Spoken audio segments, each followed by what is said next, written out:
大家好，歡迎來到 Mandarin Corner 的播客節目，我是艾琳。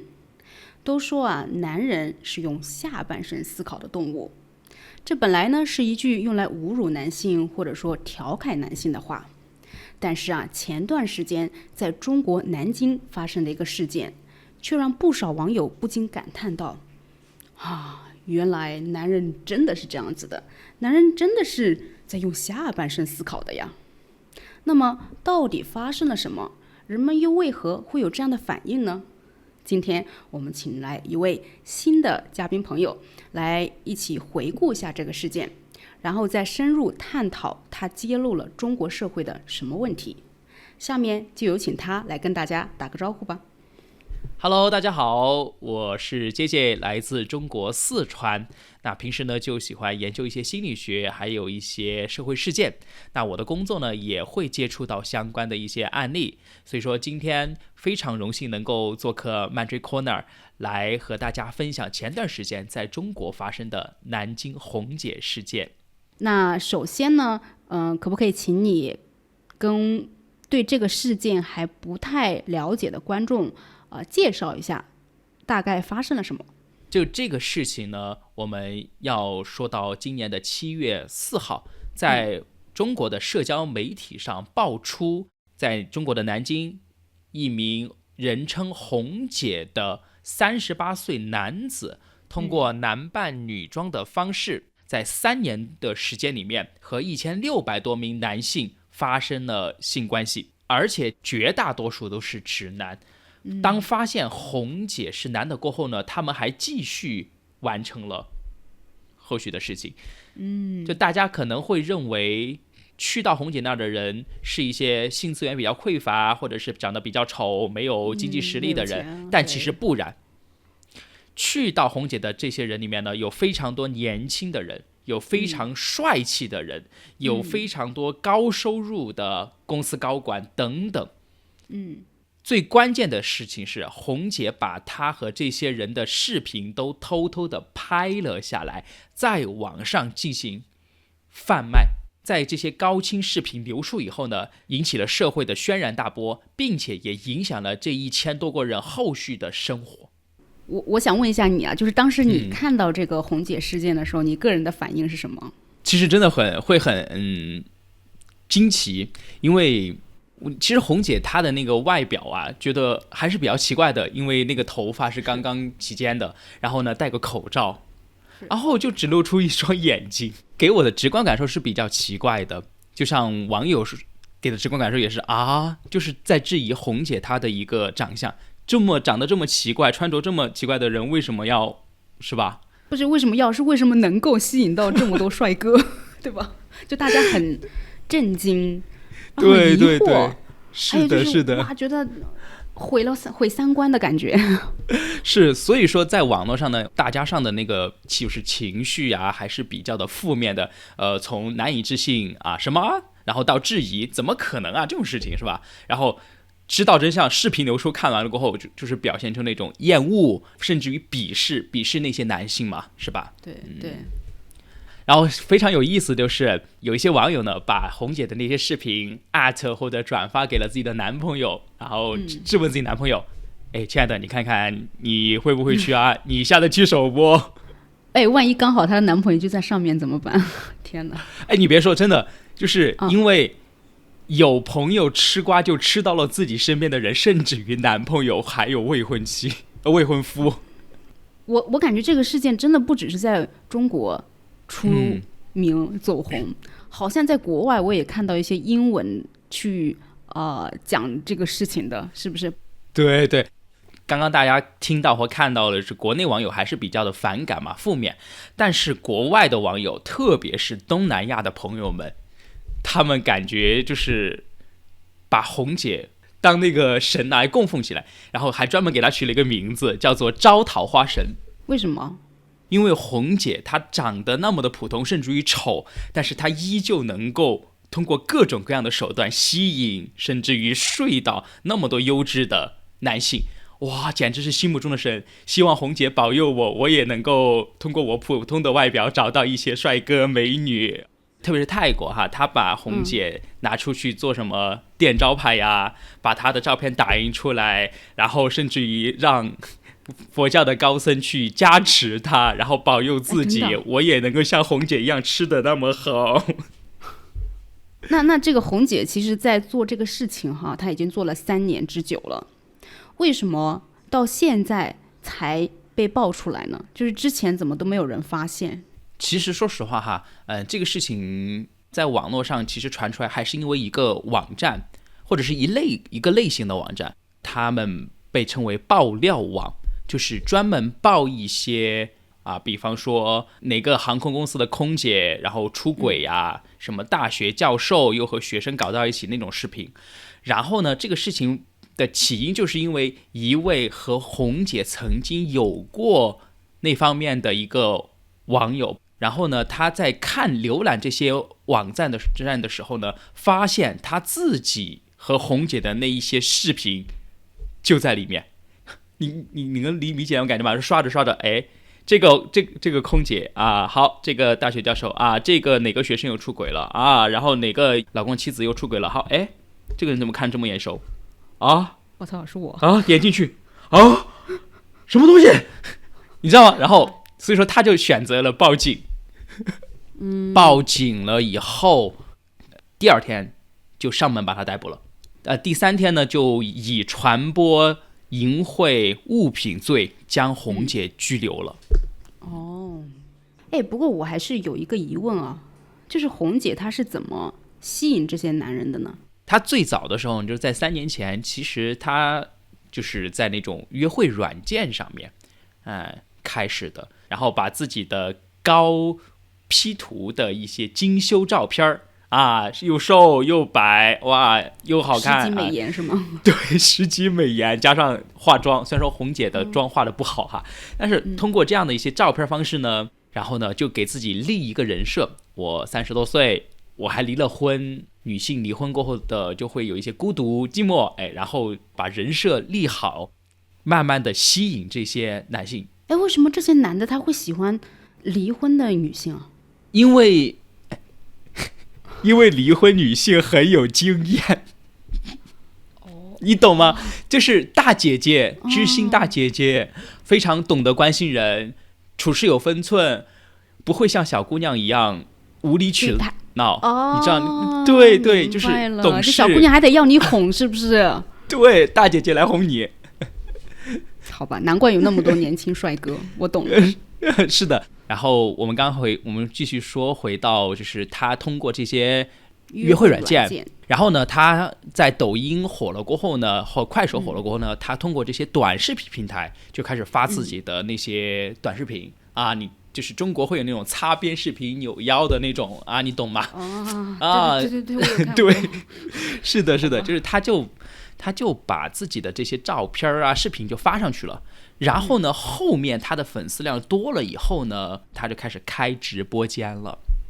你看過嗎？我沒有看過，但是我看了回放。我要不跟大家模仿一段，就是這樣。好，來吧。歡迎張揚哥哥。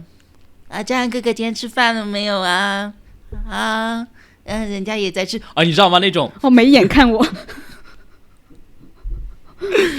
就是哇，好屌，就是剛好男生喜歡的那個樣子，好嗎？我現在有點明白了。其實我模仿起來還是有點假但是紅姐自身的聲音聽起來是比較偏向於女生的。那我能問你一個問題嗎？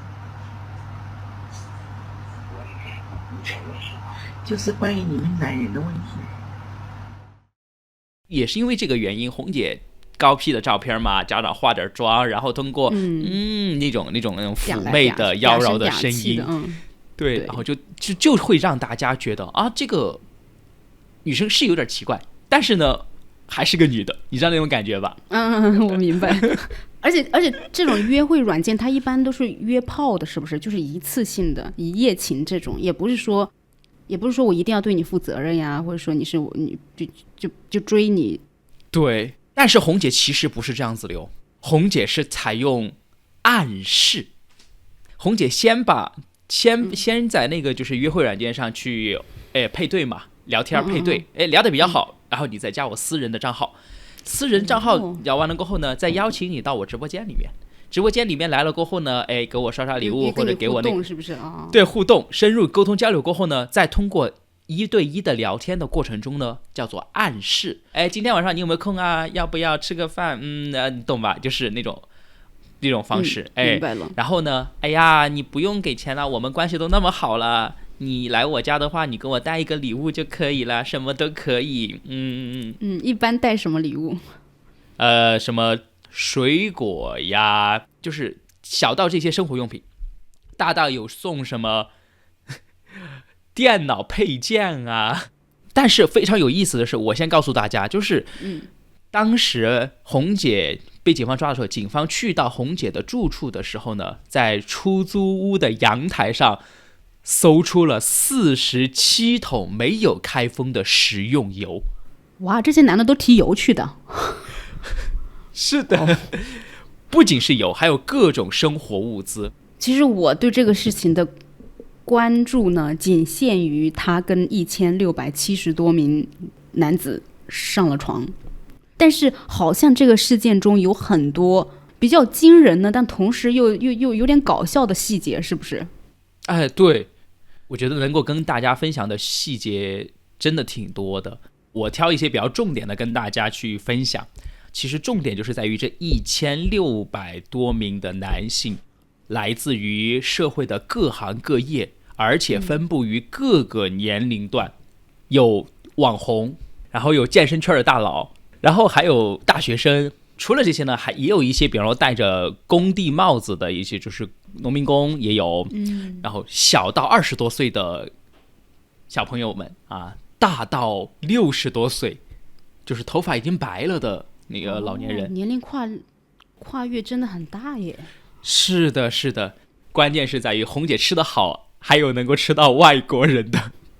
对，有一個不是說那個來都來了哥嗎？好像就是外國人，是不是？是的，是的，是來都來了哥就是一位外國人，而且後面被扒出來，其實他是一位外教。當然也因這個事情而遭到了學校的開除。除了來都來了哥，還有南亞面孔的。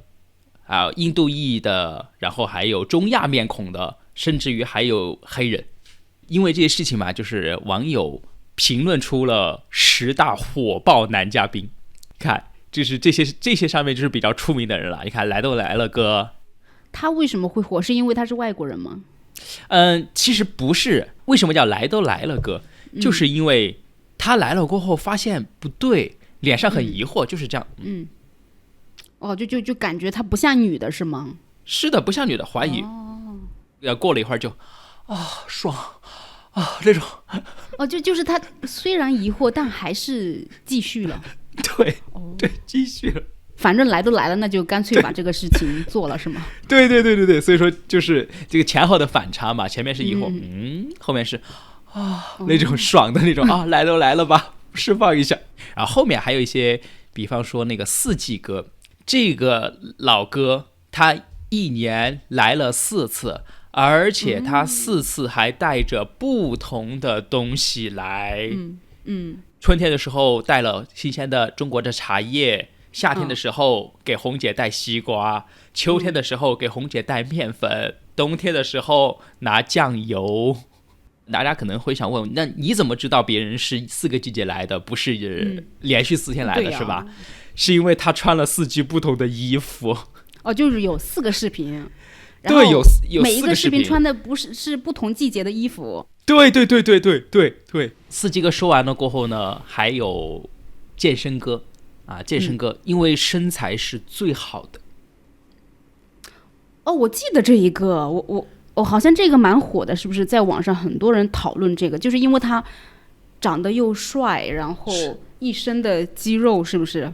而且據說他也去了很多次，是嗎？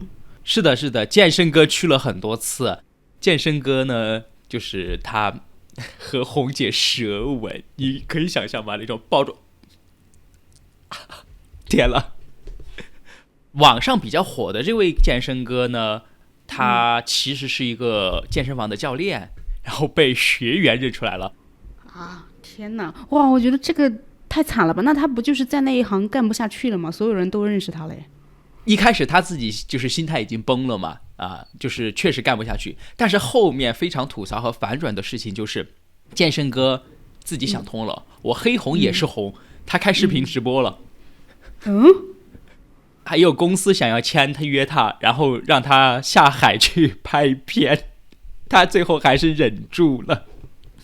那除了健身哥這種大家認為的帥哥呢，還有皮衣哥。皮衣哥呢，就是穿着一個皮衣的一個小哥，而且這個小哥其實是已經訂婚了的小哥。他那個未婚妻知道嗎？他未婚妻不知道，是皮衣哥自己的朋友知道了，然後發着截圖來質問皮衣哥，然後當然這個事情肯定就捅穿了嘛，就不歡而散嘛。對，這是肯定的嘛，是吧？所以真的好慘，我們前面不是說對這些人真的生活造成了一個影響嗎？真的是實實在在的影響，就是結婚約的呀，可能結了婚的應該也離了婚吧。有姐夫哥，為什麼叫姐夫哥呢？是因為他老婆的妹妹，就是刷視頻的時候刷到了姐夫，哎，姐姐的老公怎麼在這個視頻上啊？所以說叫姐夫哥，這得多尷尬呀！然後呢？然後他就告訴他姐姐了，肯定這個事情告訴姐姐，然後後面就已離婚了呀，這肯定的，後續就是這樣子的。除此之外，我猜你應該看過有一位關於油的，就是提了半桶油的那個對，那個好像也很多人，就是很多人說半桶油哥，就是因為他去找紅姐，那人家都是什麼提一箱牛奶啊，什麼一個西瓜，什麼這種一整個的，對吧？他提了半桶花生油，網友就覺得不可思議，你要麼就不要帶禮物嘛，你要麼能不能帶點像樣的，幹嘛帶半桶？而且紅姐還接受了，是不是？對，紅姐笑臉盈盈的接受了，你知道嗎？我觉得網友非常搞笑哈，就當代網友腦洞很大，就是他說他老婆回家過後發現家裡的半桶油沒有了，問他的時候他該怎麼辦？就說我拿去送紅姐，不知道該怎麼回答了，不知道去哪了，被鬼偷了。就是除了這10大男嘉賓嘛評出來的，我還想給大家分享一點大家不那麼常看到的。比方說哈，有一位是這樣子的，就是他发現不對，然後发現不對了，跟我想走，然後你猜怎麼着？紅姐提出給錢，說我倒貼行不行？然後呢，他接受了嗎？他一開始沒接受，但是他做了一個事情叫做討價還價，就是他說他還還價，500行不行？400， 600嘛，我要陪你睡一晚600，你知道吧？不是這個怎麼可以呢？我估計紅姐可能自己也上頭了，然後呢，也是紅姐自己的菜嘛，就是很喜歡那一款，然後呢就討價還價嘛，最後成交了，最後做了哈，最後成交了。所以我不知道該怎麼評價這些人都就很有意思，完全不是，就是我們無法想象的啊，怎麼會這樣子？好吧，你接着說。然後呢，還有反轉回頭哥，這個是我覺得比較獵奇的。他來的時候就一直沒有做，但是呢，他也是發現紅姐的異常了，然後呢，他就用手去扯紅姐的口罩啊。牽裙子呀這些，然後紅姐可能有點不開心嘛，然後就讓他走了，就讓他趕他走，然後把這個男生趕走過後呢，紅姐對着自己偷拍的那個鏡頭嘛，就像現在這樣對着鏡頭說：翻車了。如果我跟他說我是男孩子，不知道他會願不願意玩，用不用跟他說一下？然後真的就把他叫回來了。叫回来了過後呢，就是紅姐承認了他是男生。好，炸裂的事情就來了，這位男嘉賓他不信。然後就讓紅姐脫褲子，紅姐裸露出了她的特色，然後這位男嘉賓蹲下去幫紅姐進行了口交，而且還不止口交了一次。他怎麼想的？所以他是不是直男？可能有潛在的成為同性戀的基因吧。除了剛剛回頭哥玩的花之外呢，還有一些3P， 應該有這個詞吧，3人行3P，就是第一次是單獨一個人，後面呢叫上自己的朋友，跟紅姐來了一個雙飛。啊，就也都是男的，都是男的，而且就看視頻而言，其實大多數都不是同性戀，都是直男。你怎麼知道他們都是直男呢？就是因為就是他對外的性別表態都是女的，大家都会以為他是女性，或者是他吸引的都是一些異性戀。他其實也算犯法了，在中國法律里面叫聚眾淫亂。算的嗎？這個算，3人以上就算了。就是如果真的發生了，你也不好定罪吧？那你要調，除非像他這種偷拍下来還可以調取資料，否則的話，我怎麼知道你們3個人在裡面是打牌呢，還是在幹嘛？那不是去年有個段子嗎？3個男人叫了一位陪玩小姐過來，打撲克，打了一晚上。啊，打撲克？对，打引號打撲克。我們沒有做什麼，我們就是打4人的那個撲克牌。啊，是真的打了撲克是嗎？是假的打撲克，他們就有警方抓到他們过後就說我們4個什麼都沒做，我們只是把衣服脫了打撲克。哎，这是真實事件嗎？這是在新聞上看到的？這真實事件。哇，你知道嗎？就不管是外國人還是我們自己就中國人啊，都有一種印象，就是中國人在性方面是非常傳統的，對吧？对，哇！但是我聽完這個事件，我覺得一點都不傳統，哎，玩得很花嘛。啊，對，對不對？對，玩得很花。真的就是明面上好像中國在性方面非常傳統，好像就是比如說朋友之間也不會去聊這個事情啊，那父母跟小孩也不會去聊這個事情，就感覺避而不談。但是呢，不說歸不說啊，該做還是得做，就這種感覺。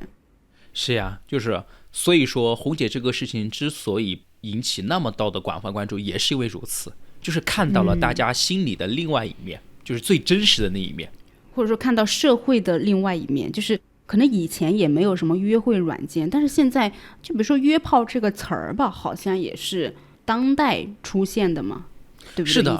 以前我覺得我們父母那一代不可能有約炮這個詞兒或者是這個概念啊，更不要說去行動。對，但現在大家好像就是把約炮這個詞經常掛在嘴邊，然後甚至於不會成為厭惡了嘛。男性會攀比或者炫耀曾經談過多少個女朋友，或者是睡過多少的女人。那所以他這個也可以炫耀，就我還睡過男的呢。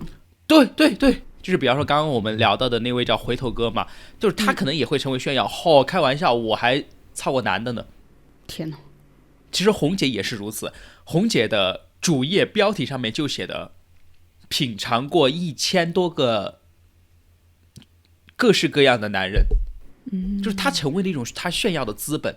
紅姐這麼亂性，跟這麼多男的，而且是進行肛交，其實是非常危險的，就是會傳染疾病的。那這些男的他們都有就是做安全措施嗎？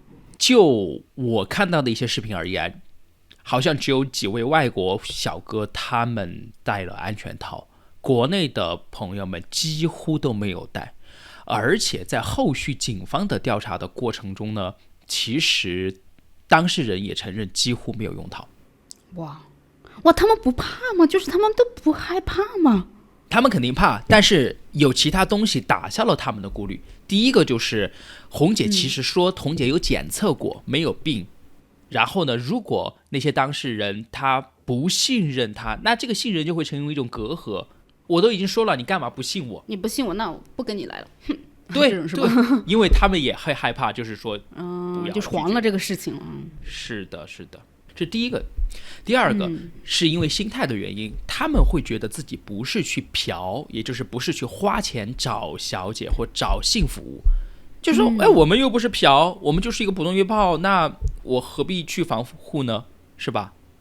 這什麼邏輯啊？就是他們心目中的紅姐是比較乾淨，不愛出去亂搞的女生。就他不知道其他的1600多名的男子的存在啊。是的。那不怕她懷孕嗎？就即使不怕疾病的傳染？我猜測，可能紅姐會說我們不射在裡面就可以了。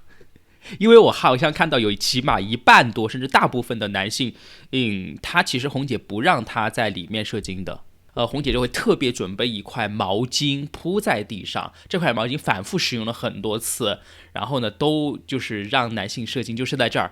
紅姐她自己知道她在跟這麼多人性交，她不擔心會被傳染什麼疾病，因為她也不知道這些來的人是什麼個情況，對不對？關於性病的一個傳播，如果紅姐的腸道，也就是那個下消化道裡面沒有傷口，那理論上傳染的概率會比較小。之所以會傳染這些疾病，很大部分是因為本身直腸是有傷口的，然後通過高濃度的精液以及體液这些東西，病毒進行傳播。那後面紅姐就是被抓了之後，他們有沒有去檢測紅姐是否攜帶什麼性疾病呀？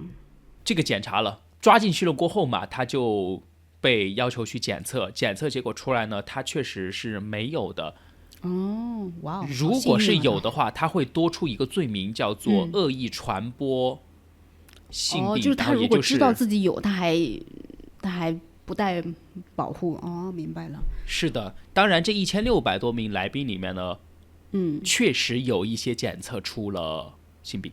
有哦，但是不是來源於紅姐，是因為那他們也有可能傳染給紅姐啊。是的，大家這方面的意識好像還蠻弱的，对不对？我感覺大家对於安全套的這個意識還停留在它避孕，就以前那個套不是叫避孕套嗎？好像後面才變成了安全套。這個確實是，這個和中國人的普遍的性安全意識有非常非常大的關係。中國人普遍不那麼喜歡戴套，為什麼？2個核心的原因。第一個核心的原因，戴套會不舒服，就像是穿着魚去洗澡那種感覺。穿着魚，好，這個比喻還挺就是它恰當。直接肉體的接觸，就是那種觸覺的接觸，簡單一點，爽感會減少，刺激感會減少，而且戴安全套會影響男子氣概。真男人誰戴套啊？這是一個普遍有這樣的嗎？有，是在全世界還是在中國？在中國，真男人誰戴套啊？無套性交才爽。它也是一種炫耀的資本，叫做我無套內射了某某女性。我明白了，就是感覺好像我能說服这個女生讓我不要戴套。是的，反正你懷孕是你的問題，對不對？又不會影響到我。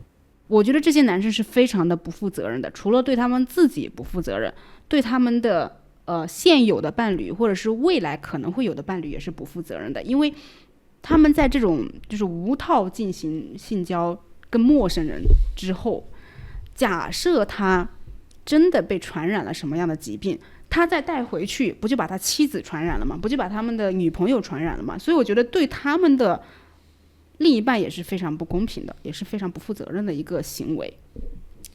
是的，是的。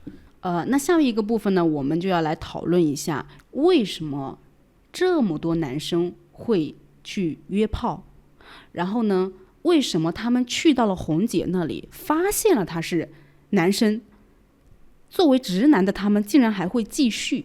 第一個要給大家去分析到或講到的方面，叫做長期的性壓抑導致的慾望爆發。為什麼會有性壓抑呢？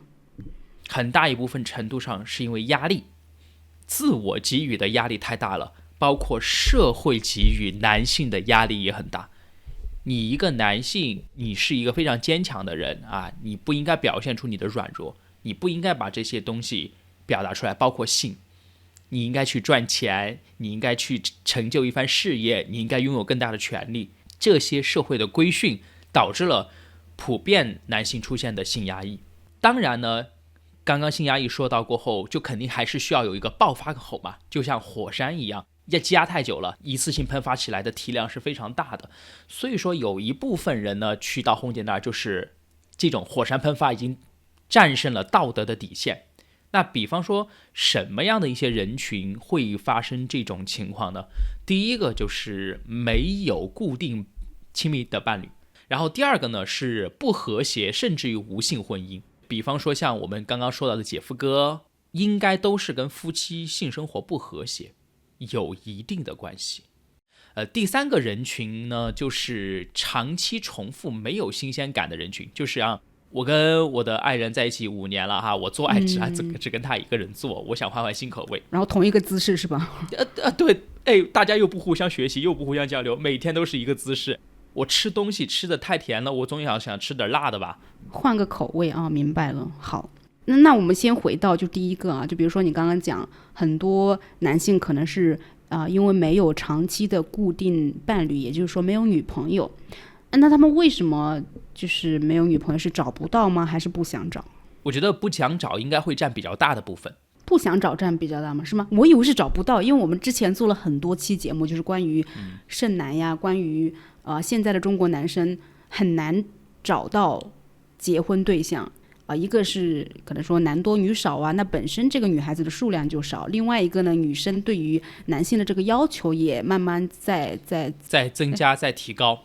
對，在提高，所以呢，就很多男生他是沒有辦法滿足女性的這個期待跟要求的，所以呢，就變成被挑剩下的。是，就是因為長期近些年的一個情況，所以導致了這群00後也好，或者是90後也好，他們不願意去找了。知道女性要求高，知道女性對要錢，那我何必去貼呢？而且很多男生可能也會覺得說，要找女朋友其實是一件很麻煩的事情，因為你要去追的這個過程是很辛苦的，你必定要做一些事情去討好他，然後呢，你要是討好的不對呢，人家還不一定喜歡你，所以這個過程就非常長。那你要從看上他追到得到手可以跟他有性行為，這個跨時間太長了，等不了，是不是？是的，投入的精力時間成本會很大，就成本太高，收入太低。對，收益太低，就是收益太低。對，那個就做生意的感覺嘛。哎，我去。是的。而紅姐這邊又是免費的，提一箱子牛奶20-30塊錢就好了。對啊，不僅如此，它還能給我到心靈的慰藉啊，這也是我們後面要說到的一個方向。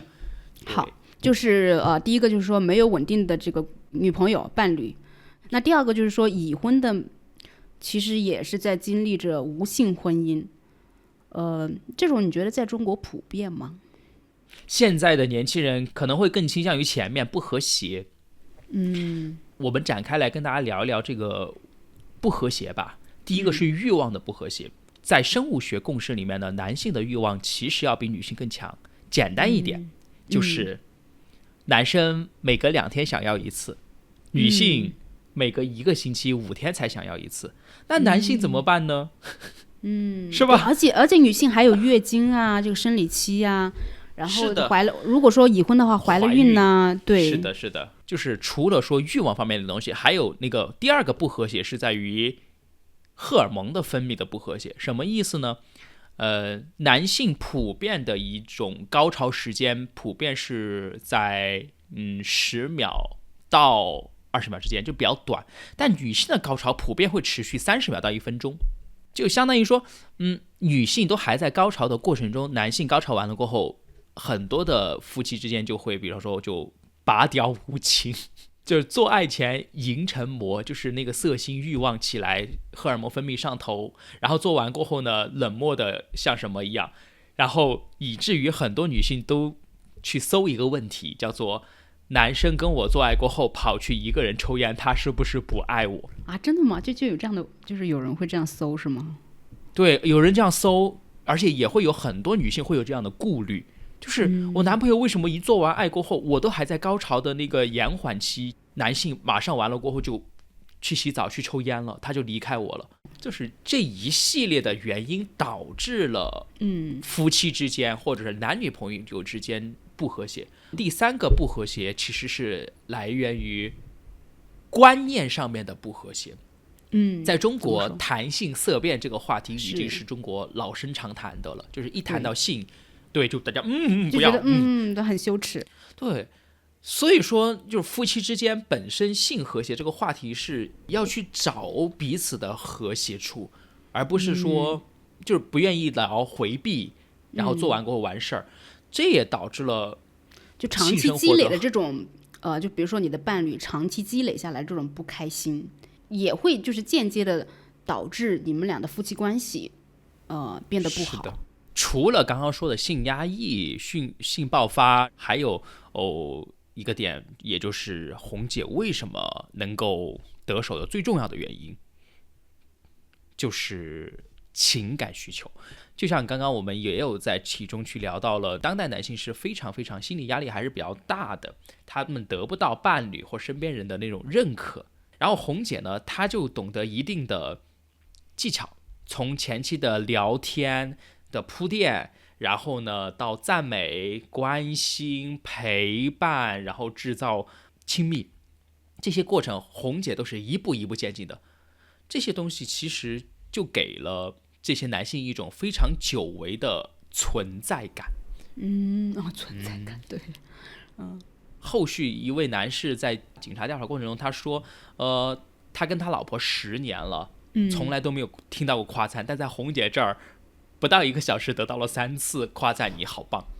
哇，就是真的。所以男的其實也挺需要女性去誇他的，是不是？对对。因為男性的內心脆弱很少被社會看到，甚至於另一半看到。然後有紅姐這樣的一個人出現過後呢，他也會覺得哇，我原來是有人要的，我原來也是值得被喜歡的，原來我也可以不靠錢就得到女人的溫柔。對，就這就跟去嫖還不一樣。對，完全不一樣。總結而言，紅姐這裡不僅能提供性服務，對，同時呢還提供讚美服務，所以紅姐才能夠在3年。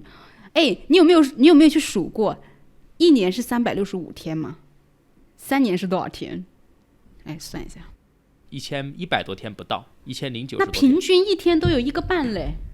是的。那他是每天都有男生來找他耶，好忙啊。其實這樣子算下來是這樣子的，就是畢竟紅姐也很辛苦嘛，就是365天全年無休期，好敬業啊。我們現在知道為什麼這些男性會去找紅姐了，就是因為有慾望，有這個希望被誇，但是他們都是一直以為紅姐是女的，是吧？那麼對，疑問就來了，有一些男的他其實是在這個來找紅姐之後是有質疑的，甚至是有發現他是男的，但是他們還繼續了。這個就是很多網友不理解的。我可以理解他為什麼去找他，但是我很難理解他為什麼發現了之後不走。有非常非常多的層面，我們從最重要的幾個點去跟大家進行解讀和回答。好。第一個也就是最重要的叫做沉没成本，它是一個心理學的詞語，大家用俗話說就是來都來了，我錢都花了，我前期的情感也培養了，我跟他進行了交流，是吧？我去的時候還帶了禮物，是吧？茶呀麵粉，還坐着車跑得老遠來，這投入了越多，然後就越難回頭。其實這個類比就很像大家喜歡去賭博的一些人，總想再賭一把進行翻本。就是我前面已經輸了100萬了，贏了希望贏再多，輸了希望翻本。真的是的，賭徒真的就是這樣的一個心理。甚至於當男生有猶豫的時候呢，紅姐也會輕聲反問一句：禮物都帶了，不想試試新體驗嗎？就是他會通過這樣的暗示去打消，而且他好像一直都是非常的不帶攻擊性的，是不是？就讓大家都覺得很舒服，即使他在說服你，也是那種輕聲細語的，是嗎？是的，对。然後第二個呢，確實還是跟剛剛我們第一次說到的男性的那個上頭有關係，男性的那個慾望上頭了，我荷爾蒙分泌已經分泌到了一個，就是來紅姐這裡，我就是帶着這個目的的，我可能這個就慾火焚燒了已經。對，就所以說很搞笑的一個事情哈，就是當紅姐就是讓他去洗一洗嘛，洗了洗出來以後，脫掉褲子的時候，你會發現大多數的男性其實是處於半勃起狀態了，就這個時候已經沒有辦法理性的去思考這個問題了，是吧？沒錯，對。所以說就當這個慾望上來的時候呢，就肯定不嫌棄了。而且呢，中國有句老話叫做關了燈都一個樣，就是你再那麼不好看，再那麼不符合她自身審美的女性，關關了燈過後黑漆漆的過程中，我就只能夠通過觸感去完成。那當然呢，紅姐是不允許關燈嘛，因為她要偷拍。那這些男性採用的方式就是閉眼，我把眼睛一閉啊，有人幫我然後插入也好，或者是有人口交也好，就是能夠去釋放出來，那就可以了。這是第二個精蟲上腦。然後第三個呢，其實是在於會有一些自我欺騙嘛，他會覺得不對勁兒，就是知道不對勁兒，但是呢，獵奇的心理，哪怕不對，哪怕他是个男的，我也可以嘗試一下。這種獵奇心理是導致了很多的男性繼續的也是一個原因，就是那個獵奇的心理其實是已經佔據了道德感，甚至於還可以打破道德感，就打破底線。而且他們也沒有想到這些視頻會流出來，如果沒有流出來的話，其實就也還好，那只不過是一次性的行為，對不對？是的呀，試一試又何妨？那我想問你啊，就是在這個過程中，是大部分都沒有發現他是男的嗎？我認為其實是大部分都發現了，但是呢，產生懷疑值達到最高的點，應該是在完事兒以後，就是射精過後，他才會進入到一個極度理性的一個過程去分析。但是在那個時候，其實不會的。怎麼可能會發現不了？那男女的生理結構就是不一樣的，他們不撫摸的嗎？就是觸感也不一樣啊，這個。對，非常有意思的是跟大家科普一下啊，當然我不鼓勵哈，就是因為身體結構的原因，其實男性的肛門，也就是那個插入感受，比女性的要更舒服，因為更緊一點是嗎？對，因為男性肛門是有括約肌的，然後呢，所以說就紅姐可能也會去用這些方式去聊到，你試一下嘛，可能更爽這種方式。然後第四個原因非常有意思的就是，這也是大家在網絡上看不到的一個事情。其實紅姐是有私域的，也就是有自己的社群。她不是通過自己的視頻販賣嘛，有一系列的專屬群，有一個類型的群，它是專門去販賣和售賣她的視頻。它是這樣子賣的，但是這樣賣它不會就是被抓嗎？它沒有被發現嗎？就是應該不是在國內的那個媒體上面。對，它不是在國內發布的，它通過國外的一些平台或者網站來進行售賣。那它賣的貴嗎？就這個。警方給出來的數據呢是3年時間賺了50萬，那也不算很多是嗎？對，不算很多。然後紅姐呢，大多數是採用的是訂閱制，就像最近今年很火的 OnlyFace 一樣。知道了，就按月收費這種。是的，訂閱制。對，那還有一部分非常有意思，就是紅姐本身自己也有一個群聊，就是專門長期固定做的那批人啊，就像那個四季哥跟健身哥是嗎？是的，四季哥、健身哥他都在裡邊。那這也是一種心理，就是一種群體的催眠效應的心理。別人能做，我為什麼不行？哪個公司的高管他也玩，那我為什麼不能玩？就是他會就是覺得安全了，就是大家都在做的事情，你不會覺得你有什麼不一樣的地方。對，沒錯。而且還有一種身份認同，他比方說是一個普通人，他是一個農民工，哇，那些高管也好，那些社會精英人士，他們也在跟紅姐玩，那我跟紅姐玩了，我是不是也進入了這樣的一個群體，被認可了？對，他們都在一個群裡面，明白了，是的，就是群體催眠。還有一個比較重要的心理學的常識叫做門檻效應，就是當你跨過這道門過後，你就走不出去了。而且我們看所有紅姐的視頻，她進門過後，紅姐的第一個動作都是去把拖鞋拿給她穿，拿給她穿上了過後，就讓她覺得馬上到家的感覺很舒服啊，你就可以就 relax 放鬆下來。是的，如果我們去一個陌生人家裡，一旦換上拖鞋過後，你就很難離開了，因為你會去思考，我要走了，我是不是還要去把鞋換回來？我是不是還要把衣服穿上？我是不是還要去做很多的那些繁複雜的事情？我就懶得走了，我覺得，哎呀，算了吧。而且也沒有什麼特別危險的事情，就是馬上你要跑的事情，對吧？跑的話我可以穿着拖鞋就跑，它也沒有什麼危險。对，没錯。我一開始啊，就是會覺得這些男的真的是沒有辦法說他們了，來了，發現了是男的，竟然都不走，真的是就是沒有辦法相信，怎麼會這樣子呢？但是聽你分析完，好像明白了，就是可以理解他們為什麼不走了。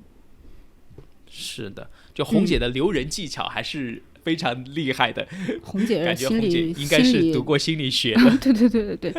那最後呢，我想大家也可能會好奇啊，就這個紅姐被抓起來之後怎麼樣了？可以跟大家講一講現在紅姐是什麼樣的一個狀態嗎？就是之前說到了，我們紅姐7月5號被拘留過後呢，紅姐涉嫌偷拍視頻在網上售賣的獲利，這50萬元是已經被罰沒了。然後3天以後呢就出來了，只是說現在全網對他進行了封禁，就是不允許他直播，不允許用國內的这種社交賬號以及約會軟件了。但是呢，他還活躍在外網上面，也有自己的這樣的私人群，然後還在聊天，還在發表觀點。那他還在就是吸引新的男生嗎？其實紅姐還在吸引新的男生，但是第一幾乎沒有拍視頻啦。然後第二呢，就是拍了視頻，也就是免費傳播啦，我不牟利啦。但是那些人會讓他拍嗎？就這些男的還會讓他拍啊？有一部分人想被拍，有一部分人沒有被拍，但是視頻後續呢就幾乎沒有怎麼流出了。對，就免費服務了現在。你情我願，免費服務。好的啊，希望這些榜上有名的、有照片的這些男士們，都在以後的人生道路上潔身自好，不要抱有僥倖心理。如果真的非要去約炮不可的話，那也請安全作業，就對自己負責，也對你身邊的伴侶負責。好的，今天的播客到這裡就結束了，非常感謝俊傑來跟我們一起分享這個事件以及他的觀點。那麼對於紅姐這個事件呢，你們作為觀眾的話有沒有什麼想法？那順便開一個小玩笑啊，就假設你們是男的話，你們在沒有這個伴侶的時候，或者說自己這個性慾望很強烈的時候，你們會看得上紅姐嗎？或者說你們去了之後以為她是女的，然後最後發現她是男的，你們會繼續下去嗎？還是扭頭就走？我也很希望聽一下你們的答案。俊杰還有什麼想說的嗎？我們今天就分析到這兒，就是歡迎大家來跟我們一起討論你的想法。好的，好，謝謝，拜拜，拜拜。